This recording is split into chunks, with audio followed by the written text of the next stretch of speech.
Welcome to European Journeys. This is the 8th stage of a series that takes us to Sweden, and where in particular we look at how Sweden was Christianized in its early phases. For most of our previous stages we have explored in fact the southern part of Sweden, and that is because most of the early phases of the Christianization of the country in fact happened there.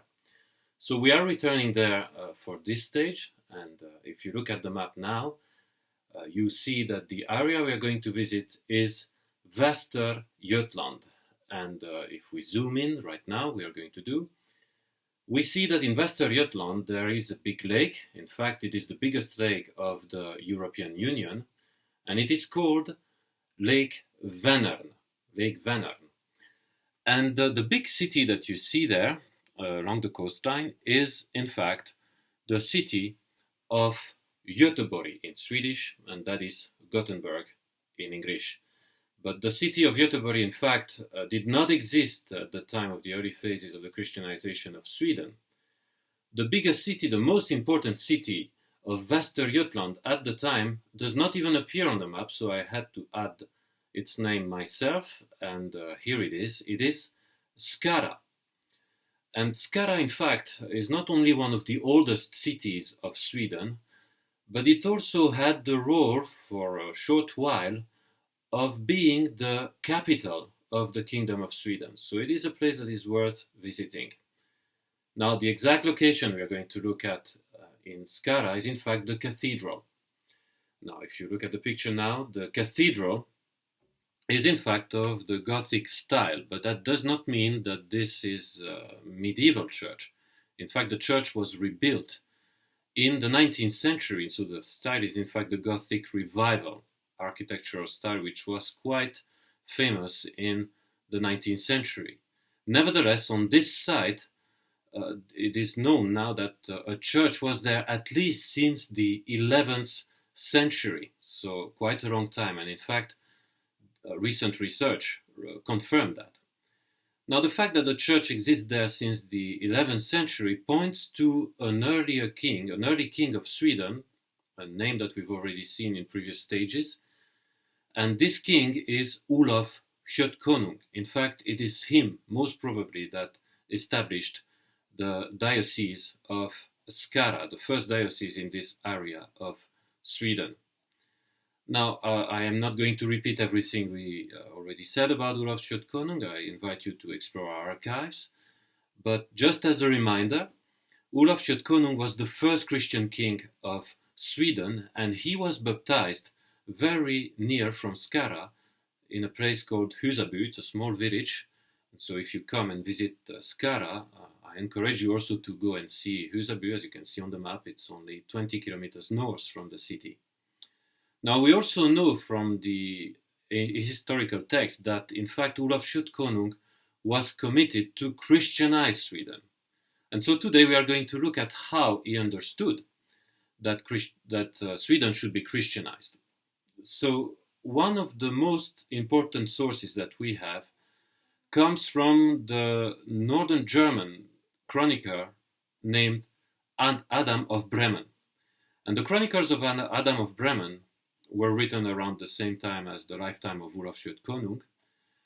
And in there is a paragraph that talks more specifically about that, about Olof Skötkonung. And so we are going to explore it. Let's look at the first part of the text, which I am now putting on the screen.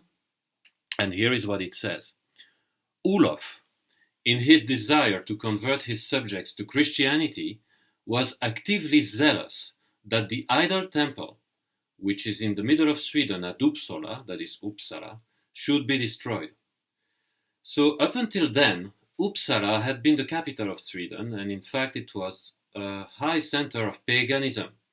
Paganism was in fact, had been the ruling religion in Sweden for centuries.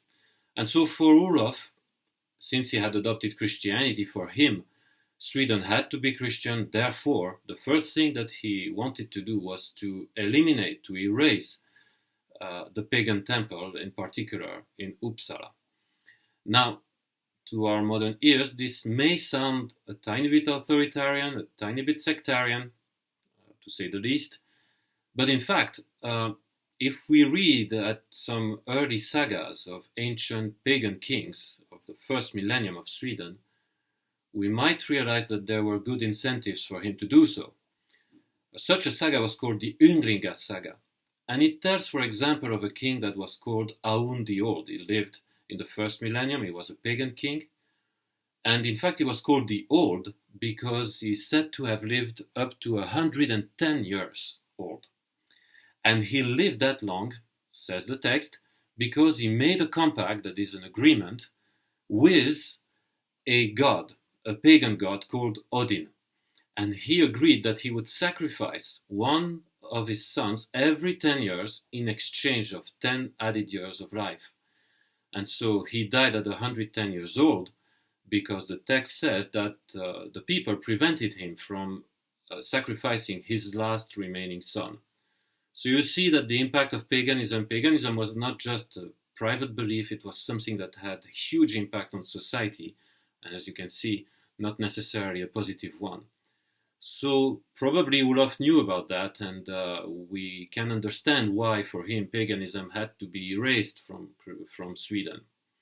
Now, the second part of the text says, and we read now, the heathen, fearing this intention, are said to have passed a statute together with their king, that if he wished to be a Christian, he should hold, as his own, the best district of Sweden, wherever he desired to live, and might there establish a church and Christianity.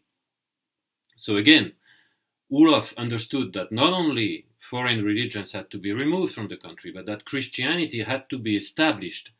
So not just as a private faith for himself, but as something that would rule the nation.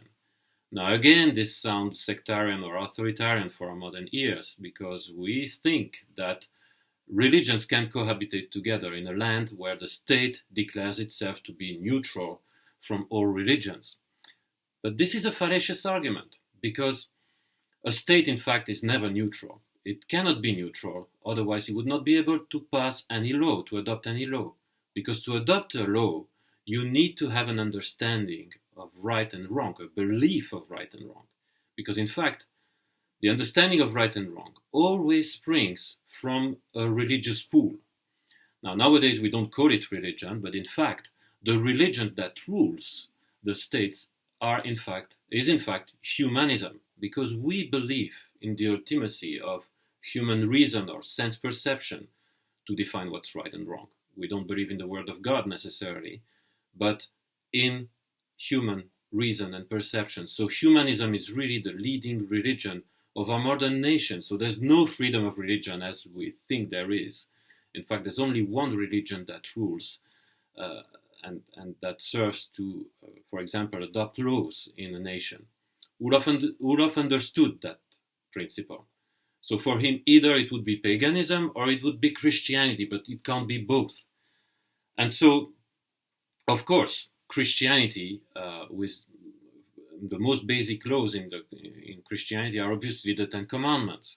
And when we read the Ten Commandments, we realize that there are commandments such as "Thou shalt have no other gods," or "Thou shalt not kill," and these obviously were incompatible with paganism, which worshipped other gods, and in fact even allowed the killing in the name of those gods. That for Olof Kyrkokonung was not acceptable. So we can understand what was his motives behind adopting Christianity as the ruling religion of the nation. Now the third part of the text reveals a little bit more. And this is what it says. But should not use, that is the king, force to make any of the people give up the worship of the gods, and only admit such as wished of his own free will to be converted to Christ. The king, gladly accepting this statute, founded a church to God and a bishopric in Västergötland, which is close to the Danes or Norwegians, and this is the great city of Skara. So as you can see, the king still was ready to let pagans be pagans. So while Christianity had to be the ruling religion of the country, nevertheless, there is still room for people of other religions to practice their own religion. In particular, there was paganism at the time, there was nothing else. And so he was ready to let the Uppsala to the pagans while establishing, in fact, a diocese in Skara, that's the city he chose, to begin to Christianize the land and to enforce Christianity in Sweden. And he probably chose Skara, in fact, because the Västergötland probably was the most Christianized area of Sweden, and we've seen why in earlier episodes, also through the ministry of a man like Siegfried. So Olof Kött is really a king that brings a huge shift in Sweden, and he therefore ought to be remembered in the history of the Christianization of the land. And so this is why we come here to Skara, to explore, in fact, how Olof Kött understood that Sweden should have been Christianized. I'm Cedric Placentino. See you next week for another stage of European Journeys.